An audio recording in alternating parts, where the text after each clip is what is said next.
Demikian juga kitab Injil yang dipanggil juga kitab Injil dalam bahasa Yunani, maksudnya ialah Al-Bushra, berita gembira.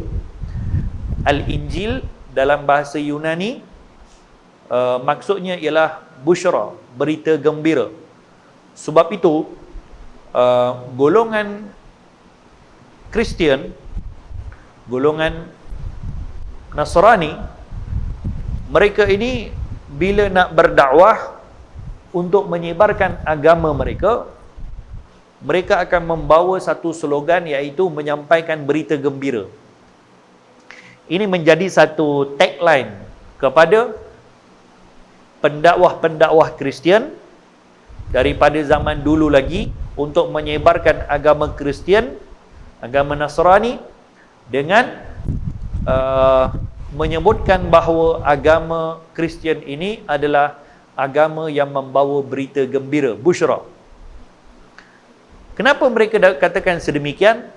Sebab menurut mereka agama Kristian adalah satu-satu agama yang menyelamatkan umat manusia seluruhnya daripada menanggung satu dosa yang dipanggil sebagai dosa warisan. Ya. Menurut agama Kristian, pegangan dalam agama Masihi, agama Nasrani, bahawa setiap manusia yang dilahirkan di atas muka bumi ini, mereka dilahirkan dalam keadaan sudah menanggung satu dosa. Dosa ini dipanggil sebagai dosa warisan, iaitu dosa yang ditanggung oleh seluruh manusia kerana Nabi Adam dulu pernah berbuat kesalahan. Sebab itu, dalam bab beriman dengan para nabi dan para rasul pada bab sebelum ini, saya pernah tekankan bahawa kita dalam bab beriman dengan para anbiya, para nabi, kita beriman bahawa para nabi adalah maksum. Apa maksud maksum, tuan-tuan? Terjaga daripada segala kesalahan, kekurangan, dosa, sama ada kecil, sama ada besar, sebelum mereka menjadi nabi lagi. Bukan selepas, bukan hanya selepas, tapi sebelum lagi. Kerana mustahil adanya para nabi yang diutuskan oleh Allah menjadi rasul untuk berdakwah, mengajarkan agama tauhid, mengajak manusia kepada kebaikan, tapi nabi atau rasul tersebut dulu pernah berbuat kesalahan. Ini mustahil. Kerana akan menjadi satu halangan untuk dakwah mereka.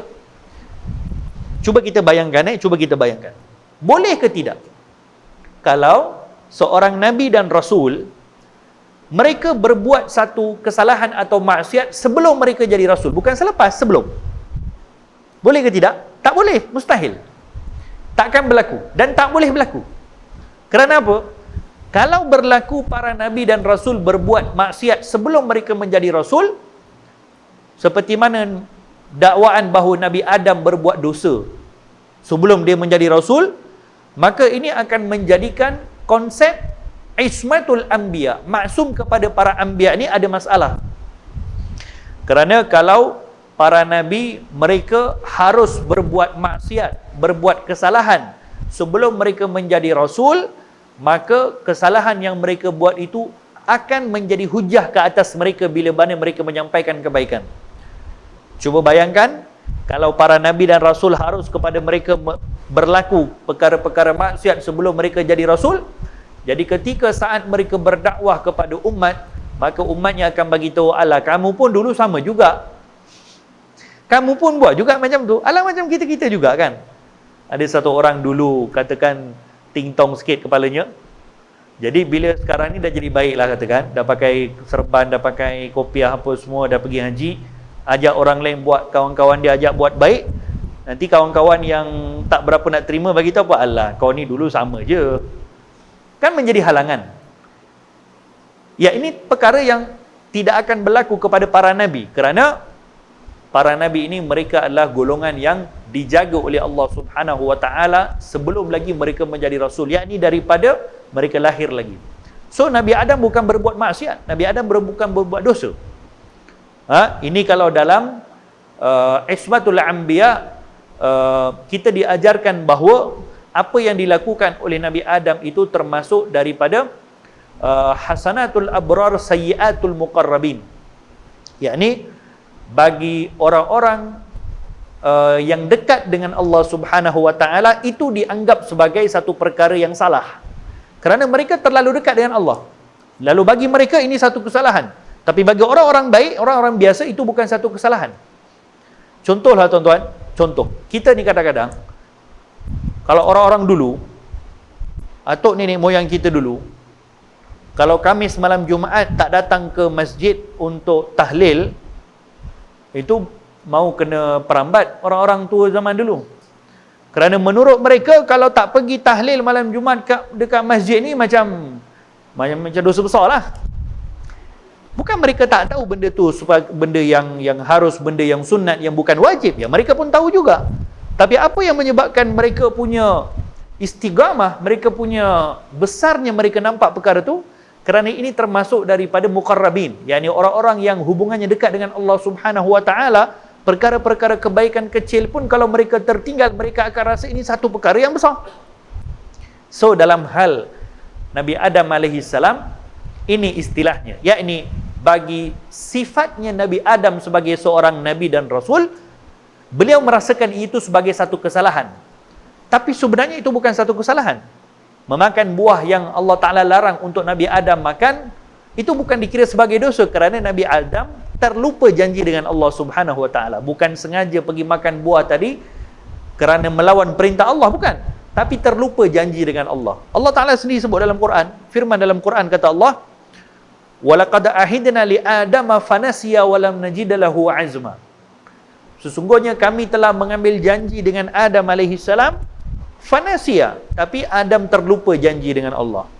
Nabi Adam terlupa, ya orang terlupa, dimaafkan. Fanasiya walam najid lahu azma, dan kami tidak mendapati Adam alaihi salam berazam, yakni bersungguh-sungguh untuk melakukan perbuatan tersebut.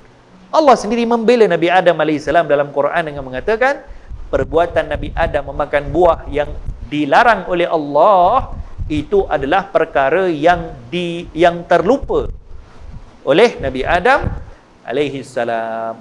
Lalu kenapa Nabi Adam berdoa Rabbana zalamna anfusana? Itu dia tadi, sayyiatul muqarrabin. Orang-orang yang dekat kepada Allah Ta'ala, bila terlepas satu peluang kecil untuk dekat dengan Allah, dia akan rasa itu satu kerugian yang besar. Maka Nabi Adam bagi nisbah beliau, kedudukan beliau sebagai seorang Nabi dan Rasul, bila terlepas peluang untuk lebih dekat dengan Allah di dalam syurga, maka beliau merasakan itu satu kerugian besar. Lalu berdoa Rabbana zalamna anfusana. Jadi Rabbana zalamna anfusana yang didoa oleh Nabi Adam bukan kerana dosanya, tapi kerana beliau merasakan beliau sebagai kedudukannya yang sebelum ini dekat dengan Allah Subhanahu wa taala, kini tidak lagi duduk di syurga, maka atas dasar itu saja.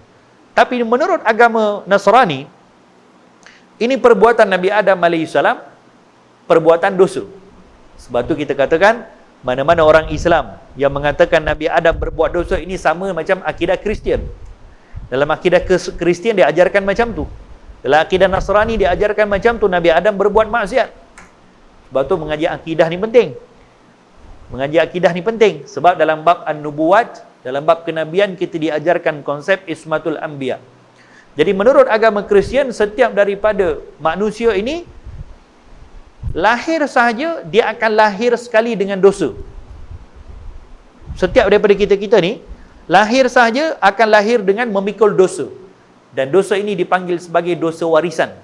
Dosa ini menurut orang Kristian, orang Nasrani, hanya akan terhapus bila mana seseorang itu memeluk agama Kristian. Hanya akan terhapus bila mana dia memeluk agama Kristian, lalu dia dibaptiskan, lalu dia dibuatkan upacara-upacara mandi, baptis dan sebagainya, barulah dosa itu akan digugurkan. Dan menurut mereka, dosa manusia semua ini sudah ditanggung dan sudah berkorban untuk menanggung dosa manusia ini adalah dengan pembunuhan Nabi Isa alaihi salam. So menurut mereka, Nabi Isa dibunuh ini adalah untuk berkorban demi menampung semua dosa yang diwarisi oleh manusia. Dan manusia semuanya tidak akan mendapat pengampunan dosa kecuali setelah memeluk agama Kristian. Sebab tu mereka bawa mesej dengan mengatakan al-bushra. Agama Kristian ni agama yang membawa berita gembira. Kalau tidak, kamu akan menanggung dosa. Tapi agama Islam mengajarkan kepada kita, kata junjungan mulia Nabi Muhammad sallallahu alaihi wasallam, kullu mauludin yuladu 'alal fitrah. Setiap daripada yang dilahirkan, walaupun dilahirkan daripada kedua ibu bapa yang bukan muslim sekalipun, yuladu 'alal fitrah. Dia dilahirkan dalam fitrah yang tidak ada dosa langsung. Indahnya agama kita. Yang mana mungkin secara logik akal dilahirkan dalam keadaan memikul dosa. Agama kita mengajarkan yang lahir daripada seorang ibu bapa yang bukan muslim pun, anak itu adalah anak yang dilahirkan dalam fitrah yang suci, yang tidak ada dosa langsung. Fa'abawahu, kedua ibu bapanya yang akan menjadikan dia mengikuti orang Yahudi, mengikuti orang Nasrani, atau mengikuti orang Majusi.